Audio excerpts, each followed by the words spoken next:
சபரிமலை நோக்கி யாத்திரை செல்வார்கள். பின்பு அப்பாச்சி மேட்டை கடந்து நீலிமலையை சென்றடைவார்கள். அதன் பின்பு சபரி பீடத்தை கடந்து மகிஷமுகிக்காகவே சரங்குத்தி என்ற இடத்தில் இருக்கும் ஆலமரத்தில் கன்னிசாமிகள் எடுத்துச் செல்லும் சரக்கோலை குத்தி கருப்பு நாடாவை போட்டு வணங்குவார்கள்.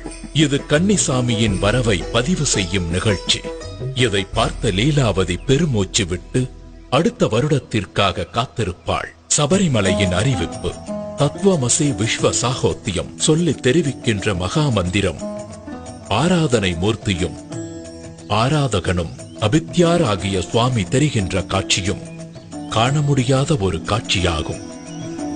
காடும் காட்டு பூக்களும் அருவிகளும் இயற்கை தருகின்ற ஒரு வரப்பிரசாதமாகும்.